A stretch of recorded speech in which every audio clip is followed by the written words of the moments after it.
અને તમે ભાગી ગયા, પણ ભાગીને તમે 100 નંબર ઉપર જાણ કરી દીધી કે ભાઈ અમારે આવો એક્સિડન્ટ થયો છે અને હું ભાગી આવ્યો જગ્યા ઉપરથી, તો એવાને લાગુ નથી પડતો. પણ એ કોઈને જાણ જ નથી કરતા એવા વ્યક્તિઓ માટે છે. એટલે તમે ખોટા ગેરમાર્ગે દોરાઈ અને આ જે કરો છો આ સ્ટ્રાઇક આ બરાબર વ્યાજબી નથી. કંઈ હોય તો જાણ કરો, અમે પોલીસ સ્ટેશનમાં છીએ, પોલીસને જાણ કરો. તમે એક્સિડન્ટ ચલો થઈ ગયું તો સંજોગો વસાત થઈ જાય તો કંઈ નહીં, આપણને ખબર છે કે સ્થાનિક જગ્યાએ ઊભા રહીએ, તમને એવું લાગે કે પબ્લિક મારશે તમને, બરાબર. તો એવા સંજોગ તમે જતા રહ્યા તો તમે 100 નંબર ઉપર જાણ કરો.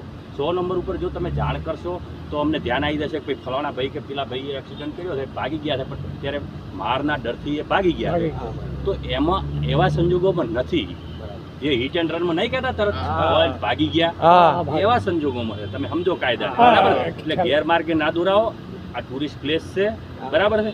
તમે બહુ જવાબદાર વ્યક્તિઓ છો, તમારી જવાબદારી વધી જાય છે. તમે જ્યારે અહીંયાથી આખા ભારતમાંથી વિદેશમાંથી પ્રવાસીઓ આવે છે તો તમારી પેલી લઈને જાઓ.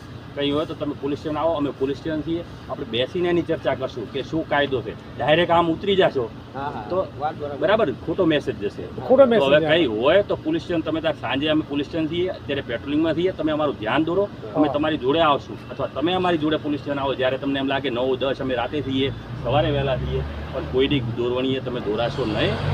આ કાયદો તમારો, આ તમારો ગ્રુપમાં હોય તો ગ્રુપમાં મેસેજ નાખજો. કેવા વ્યક્તિઓને લાગુ પડે છે એ મેં તમને સમજાવ્યું, બરાબર છે. ધન્યવાદ.